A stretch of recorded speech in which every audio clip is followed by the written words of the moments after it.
வணக்கம். இது தமிழ் குரலின் மெய்ப்பட பேச இன்றைய சிறப்பு விருந்தினர் மரியாதைக்குரிய மூத்த பத்திரிகையாளர், அரசியல் திறனாய்வாளர் ஐயா திருமிகு தராசு ஷியாம் அவர்கள். சார் வணக்கம். சார் வணக்கம். வளவன். வெளிநாட்டுல மோடி மீண்டும் வருவார் அப்படின்னு ஒரு 3 மாசத்துக்கு முன்னாடி ரொம்ப சொல்லிட்டு இருந்தாங்க. என்னோட நண்பர்களே, நீங்க என்னங்க தப்பா கால்குலேட் பண்றீங்க, நீங்க என்ன 250 சொல்றீங்க, வாய்ப்பே கிடையாதுங்க. மொத்தம் நான் ஒரு ஆப்கி பார் சாக்கோ பார் இதுதான் அவங்க சொல்லிட்டே இருந்தாங்க தொடர்ந்து, ஆப்கி பார் சாக்கோ பார். கடைசியில இப்ப அவங்களே கொஞ்சம் கம்மியா தாங்க தெரியுது. கொஞ்சம் ஒவ்வொரு ஃபேஸுக்கும் குறைச்சிக்கிட்டே வராங்க.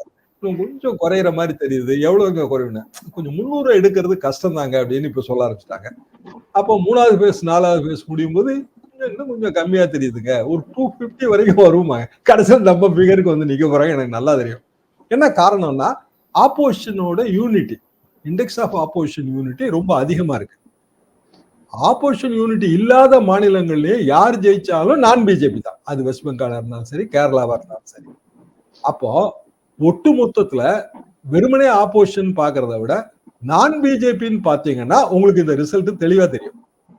பிஜேபி இவ்வளவு இடம் எடுக்க வாய்ப்பு, நான் பிஜேபி எடுக்கிறதுக்கு இவ்வளவு வாய்ப்பு. அந்த நான் பிஜேபிக்கு நீங்க என்ன பேர் வேணாலும் வச்சுக்கோங்க. அது திரிணாமுல் காங்கிரஸ் வெஸ்ட் பெங்கால்ல வச்சுக்கோங்க, இல்ல சிபிஎம்னு கேரளால வச்சுக்கோங்க. நீங்க என்ன பேர் வேணாலும் வச்சுக்கோங்க. அல்டிமேட்டா கடைசியில எல்லாரும் நான் பிஜேபிங்கிற அந்த லைன் அப்ல தான் வருவாங்க. அந்த லைன் அப் தனக்கு எதிராக இருக்கிறது என்பது மோடிக்கு தெளிவாக தெரியும். திரு எஸ்.ஒய். குரேஷி அவர்கள் ஒரு ட்வீட் ஒண்ணு போட்டிருந்தாரு. மார்ச் மாதம் 400 என்பார்கள், அப்படியே தள்ளி தள்ளி எல்லாம் கடைசியில பார்த்தா 150 நிக்கும், நான் மாம்பழம் விலைய சொன்னேன். அந்த மாதிரி ஒரு விஷயமா அல்போன்சோ மாம்பழம் அப்படின்னாரு. அதை நினைவு கூர்ந்து அந்த இதோடு நம்ம முடிக்கலாம். பாப்போம் சார், ஒரு விரிவான உரையாடல். ஒரு பிரதமர் அவர் பொறுப்பெடுத்துக் கொண்ட அரசமைப்பு சட்டத்திற்கு மாறாக இப்படி வெளிப்படையாக பேசுவது அப்படிங்கிறது இதுவரைக்கும் அந்த இடத்தில் இருந்தவர்கள் என்ன மாதிரியான ஒரு இன்ட்ரெஸ்டிங்கான ஃபேக்டர், நம்ம கவர்னர் ஓட்டு போட்டது. அதாவதுங்க, ஹோம் ஸ்டேட்ல ஒரு கவர்னரா இருக்க முடியாது, அது அடிப்படை. அப்போ நீங்க நேட்டிவிட்டியை மாத்தினா தான் இங்க ஓட்டு போட முடியும். அப்ப அவர் பீகார் நேட்டிவ், பீகார்ல ஓட்டு இருக்கும். தமிழ்நாட்டுக்கு வந்துட்டாருன்னா தமிழ்நாடு நேட்டிவா மாறுறாரு, தமிழ்நாட்டுல ஓட்டு போட்டா. அப்படின்னா தமிழ்நாட்டு கவர்னரா இருக்க முடியாது. இதே ஆர்குமெண்ட் கேரளால சதாசிவம் ஓட்டு போட்டாருங்க இதுக்கு முந்தி, கேரளா கவர்னர். இதே ஆர்குமெண்ட் வந்துச்சு. ஏன் மீண்டும் இவரும் அதை செய்யறாரு? அப்ப அதுவும் மோடியோட அருளாசியா? இந்த கேள்வி இருக்கு. அவங்க கேடர்ஸாக வேற இடத்துல ஐஏஎஸ் ஐபிஎஸ் ஆபீசரா இருந்தா அப்ப போஸ்டல் பேலட் மாதிரி போடலாம் இல்லீங்களா? போஸ்டல் பேலட் போடலாங்க, எங்க இருந்து வேணாலும் போடலாம், அது வேற விஷயம். ஆனா நம்ம இங்க ஓட்டிங் ரைட்டை எக்ஸர்சைஸ் பண்ணோம்னா உங்க ஓட்டை அங்க இருந்து நீங்க மாத்திருக்கணும். மாத்திருப்பாரு, மாத்தாம வாக்காளர் பட்டியலில் சேர முடியாது. இப்ப தமிழ்நாட்டு வாக்காளர் பட்டியலில் சேர்ந்த ஆளுநர் ரவியோட நேட்டிவிட்டி எது? தமிழ்நாடு தானே. அப்படின்னா இதுதானே ஒரு ஹோம் ஸ்டேட். அப்ப ஹோம் ஸ்டேட்ல கவர்னரா இருக்க கூடாதுல்ல. நாங்கள் ஜெயித்து வந்தால் எலக்ட்ரல் பாண்டை கூட திரும்ப கொண்டு வரலாம் அப்படின்னு தற்போதைய காபந்து அரசு நிதியமைச்சர் சொல்லியிருக்கிறாங்க, மத்திய நிதியமைச்சர். அப்ப என்னன்னாலும் நாங்க திரும்ப நாங்க நினைக்கிறதான் செய்வோம் அப்படிங்கறதுதான் ஒன் வேர்ட் ஸ்டேட்மெண்டா சார்? அந்த ஆணவத்துக்கு தாங்க அடி கொடுக்கணும்னு நினைக்கிறோம். இப்ப எலக்ட்ரல் பாண்ட் ஸ்கீமை சுப்ரீம் கோர்ட் அது இல்லீகல்னு சொல்லிடுச்சு. என்ன சிம்பிள் ரீசன்? அவங்களே சொல்றாங்க, செக்கு மூலமா அரசியல் கட்சிக்கு நன்கொடை கொடுக்கும் போது முதலாளிகள்லாம் தயங்குறாங்க. செக்கு போட்டு கொடுத்தா அவங்களோட பேர் தெரிஞ்சிடும்னு. ஆமா, பேர் தெரிஞ்சுதானே நன்கொடை கொடுக்கணும் நீங்க. அப்ப அனாமத்தா நன்கொடை கொடுத்தா அது என்னங்க அர்த்தம்? அப்ப எங்க வீட்டு வாசல்ல யாராவது நாளைக்கு 1 கோடி ரூபாய் கொண்டு வச்சுட்டு போனாங்கன்னா அது எனக்கு நன்கொடைன்னு நான் எடுத்துக்கலாமா? ஈடிக்காரன் கண்ணில் விரல விட்டு ஆட்ட மாட்டான். இன்னைக்கு நயினார் நாகேந்திரனோட 4 கோடி ரூபாய்க்கு ஹைகோர்ட்ல பெட்டிஷன் போட்டிருக்காங்க. அது நம்பர் ஆயிருக்கு 4 கோடி ரூபாய். அது ஈடிக்கு ஃபர்ஸ்ட் ரெஸ்பாண்டன்ட் ஈடி. ஏன் நடவடிக்கை எடுக்கலன்னு ஒரு இண்டிபெண்டன்ட் வேட்பாளர், அவர் தொகுதியில் நின்ற இண்டிபெண்டன்ட் வேட்பாளர் சுயேட்சை ஹைகோர்ட்ல பெட்டிஷன் போட்டிருக்காரு. ஹைகோர்ட் என்ன முடிவு எடுக்க போகுதுன்னு தெரியல. ஆனா இது எந்த அளவுக்கு ஈடி நடவடிக்கை எடுக்கல, ஈடி பாரபட்சம் காட்டுதுங்கிறது எல்லாருக்கும் தெரியுது. பிரதமர் எல்லாமே சென்ட்ரல் அமைப்புலாம் புனிதமானது, ஊழல் பெயர் வழிகளை எதிர்த்ததுன்னு சொல்றாரு. முதல்ல நீங்க என்னவா இருக்கீங்க? ஒரு நிறுவனம் நஷ்டத்துல இருக்கிற நிறுவனம் எப்படி நன்கொடை கொடுக்க முடியும்? ஒரு நிறுவனம் 5 கோடி ரூபாய் சம்பாதிக்குது, 15 கோடி ரூபாய் நன்கொடை கொடுக்குமா? அப்படி எத்தனை நிறுவனம் பட்டியலிடப்பட்டிருக்கிறது? எல்லாத்தையும் சேர்த்து தானே உச்ச நீதிமன்றம் அந்த முடிவுக்கு வந்தது. எத்தனை வருஷமா நடந்த ஆர்குமெண்ட், அதுக்கு பிறகு வந்த முடிவு அது. அப்ப அதையே தான் நாங்க திருப்பி கொண்டு வருவோம்னா, அனானிமஸ் அப்படிங்கறதானே இதுல முக்கியம். அதாவது பேர் தெரியாத நன்கொடைகள் என்பது அது சரியா? அப்படின்னா அரசியல் கட்சிகளுக்கு மட்டும்தான் பேர் தெரியாத நன்கொடை வரணுமா? தனி மனிதர்களுக்கு வரலாமா? அதுக்கும் நீங்க விலை கொடுப்பீங்களா? இந்த கேள்வி எல்லாம் இருக்குல்ல அதுல. கட்சி என்னங்க, நம்ம தானங்க கட்சி, நம்ம வச்சதுதானே கட்சி, நம்ம வச்சதுதானே பிஜேபி, நம்ம வச்சதுதானே மோடி. அப்ப நமக்கு என்ன விதியோ அதுதானே எல்லாத்துக்கும். அப்ப நமக்கு வந்து இன்கம் டாக்ஸ்ல என்னென்ன விதிகள் இருக்கு தனி மனிதனுக்கு, அது அப்படியே வந்து கட்சிகளுக்கும் அப்ளிகபிள் தானே. அப்ப நீங்க வந்து இத்தனை ரூபாய்க்கு மேல கேஷ் வாங்க முடியாது அப்படின்னா செக் மூலமா கொடுக்கலாம். அப்ப ஒரு நிறுவனம் ப்ராஃபிட்ல இத்தனை சதவீதம் தான் கொடுக்கணுங்கிறது விதி. எல்லாத்தையும் நீங்க மாத்துனீங்க. மாத்தி தேர்தல் பத்திரம் 1000கணக்கான கோடி ரூபா இன்னைக்கு ஒண்ணுன்னா அது அம்பலப்படுது. அதெல்லாம் ஒண்ணும் இல்லைங்க, தேர்தல் பத்திரம் மோசடிங்கிறதெல்லாம் ஒரு மேட்டுக்குடி சிந்தனைன்னு முதல்ல சொல்லிட்டு இருந்தாங்க. இப்ப அது வந்து கிரவுண்ட்ல வந்து ரியாலிட்டியா பிரதிபலிக்குது. பிஜேபி ஊழலே செய்யாத கட்சிங்கிறது மாதிரி பிஜேபி தான் ஊழல் அதிகமா செஞ்ச கட்சிங்கிறது வந்துருச்சு. அப்ப அதெல்லாம் சமாளிக்கிறதுக்கு இப்படி எல்லாம் பேசிட்டே போறாங்க. நிதியமைச்சர் நிர்மலா சீதாராமன் அவங்க வந்து இன்னொரு மோடிங்க. அவங்க பேசுறதெல்லாம் வந்து ஆணவத்தின் உச்சகட்டமா தான் இருக்கும் எப்போதுமே. அவங்க ஏதோ ஒரு உயர்ந்த பெடஸ்டல்ல இருக்கிற மாதிரி. ஆனா அவங்க வீட்டுக்காரரே வந்து அவங்கள போட்டு வாங்குன்னு வாங்குறாரு பிரபாகர். அவர் கேட்கிற கேள்விக்கு அவங்களால பதில் சொல்ல முடியல. இப்படியான ஒரு சூழல் வந்து இந்த நாட்டுல நிலவும். இந்த டைம் டியூரேஷன் சார், முதல் கட்ட வாக்குப்பதிவு முடிந்து 2 நாட்களுக்குள்ள பிரதமர் கடைசி அஸ்திரத்தை எடுக்கிறாரு அப்படின்னா சில தகவல்கள் அவங்களுக்கு போயிருக்கு அப்படின்னு நம்ம எடுத்துக்கணும். கண்டிப்பாங்க. அதாவது எப்போதுமே நீங்க தேர்தல் முடிஞ்ச உடனேயே எல்லா கட்சிகளுமே வந்து சில சர்வேக்கள் எடுப்பாங்க. உதாரணமா கொடுத்த பணம் ஒழுங்கா போய் சேர்ந்ததா, அப்புறம் வந்து வேலை ஒழுங்கா பார்த்தாங்களா, பல நேரங்களில் வேட்பாளர்களை போட்டிருப்பாங்க, சரியா வேலை பார்த்திருக்க மாட்டாங்க, பொறுப்பு அமைச்சர்கள் இருப்பாங்க, சரியா வேலை பார்த்திருக்க மாட்டாங்க. இது எல்லாமே தலைமை வந்து இந்த ஃபிகர்ஸை கலெக்ட் பண்ணும். அப்படி கலெக்ட் பண்ணும்போது உண்மையிலேயே என்ன ஸ்கோப் இருக்குங்கிறதே அவங்க தெரிஞ்சுக்குவாங்க. உளவுத்துறை வந்து ஒரு தகவல் கொடுக்கும். ஆனா இது இண்டிபெண்டன்ட் சர்வே. போன தடவை 2019 அதிமுக வந்து அப்படியான சர்வே நடத்துச்சுங்க. அப்போ மக்களவை தேர்தலில் ஒன்றும் ஜெயிக்க முடியாதுங்கிற ஒரு ரிசல்ட் தெரிஞ்சிருச்சு. மக்களவை தேர்தலோடு சேர்த்து 18 சட்டமன்ற இடைத்தேர்தல், அதுலயும் வந்து அதிமுக வீக்கா இருந்துச்சு. அடுத்தாப்புல உடனே ஒரு 4 சட்டமன்ற தேர்தல் அறிவிக்க வச்சு அது 18ஓட சேர்த்து வந்திருக்க வேண்டிய நாளுங்க, அதை தனியா நடத்தினாங்க. அதுல வந்து ஃபுல் அண்ட் ஃபுல் வந்து அதிமுக கான்சன்ட்ரேட் பண்ணி அப்படிதான் இந்த மெஜாரிட்டியை தக்க வச்சது.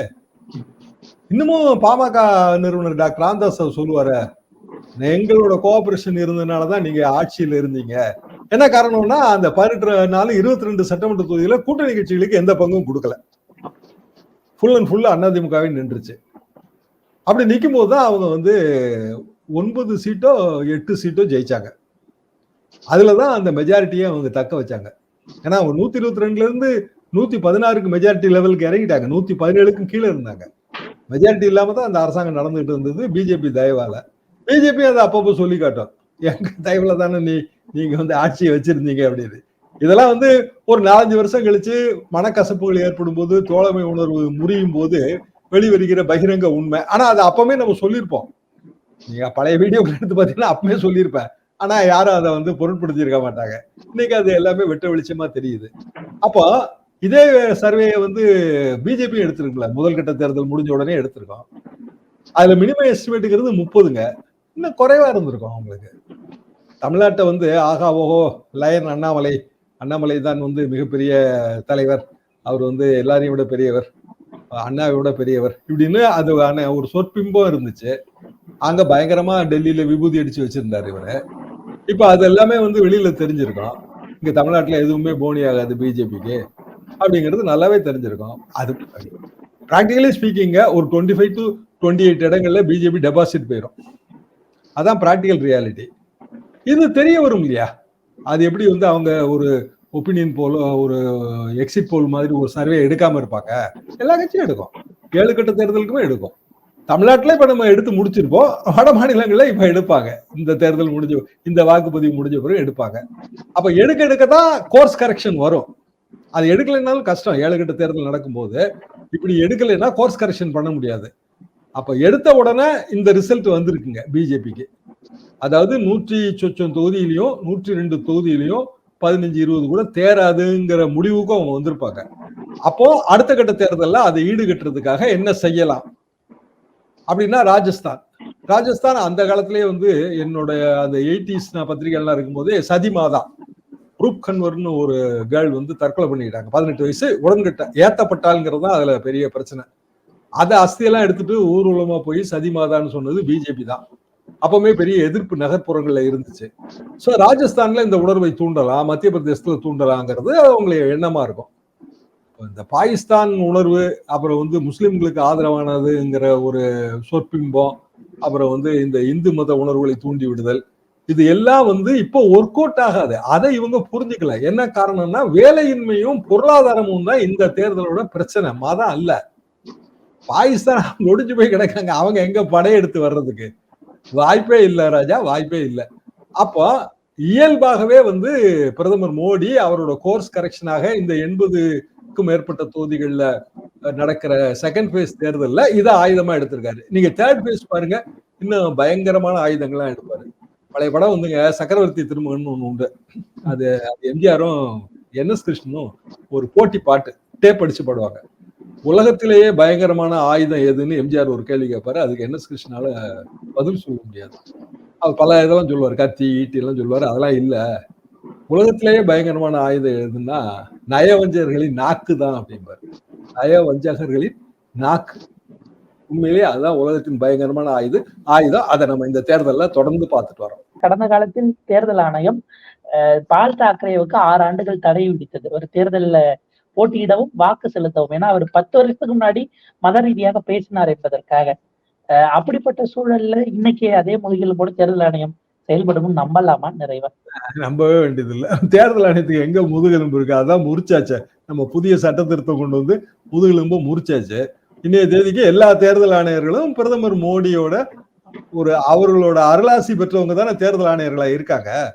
அவங்க எங்க நடவடிக்கை எடுத்துட போறாங்க? 2019 தியான குகையில லாஸ்ட் பேஸ்ல மோடி உட்கார்ந்து இருந்தாரு, அதை எல்லாரும் ஒளிபரப்புனாங்க, நடவடிக்கை எடுத்தாங்களா? தேர்தல் ஆணையம் வந்து இந்த நாட்டின் சுதந்திரமான அமைப்புன்னு சொல்றதே அவமானம். அது சுதந்திரமான அமைப்பா இல்ல.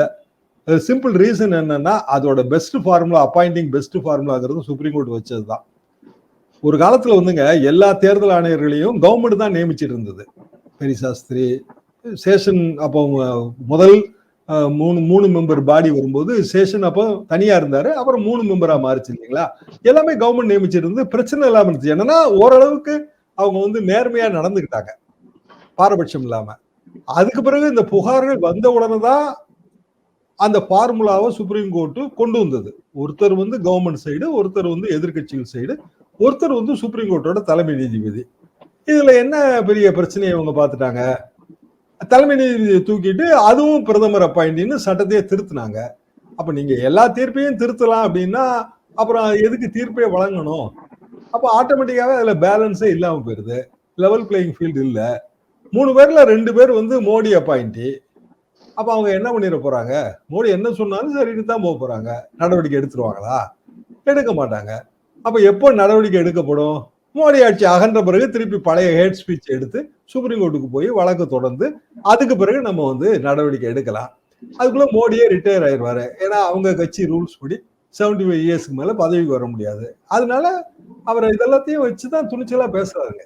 பல விதமான விஷயங்கள், அதாவது எல்லாமே விசித்திரமாக இருக்கிறது. பட் தீர்ப்பு மக்களிடம் அவங்க என்ன கொடுத்துருக்காங்க அப்படிங்கிறதும் அடுத்தடுத்த நிலைகள்ல இது எந்த லெவலுக்கு அவர்களுடைய அந்த அச்சம் அப்படிங்கிறத வெளிப்படுத்துறாங்க அப்படிங்கிறத நம்ம பார்க்கலாம். நேரத்துக்கும் கருத்துக்களுக்கும் ரொம்ப நன்றி.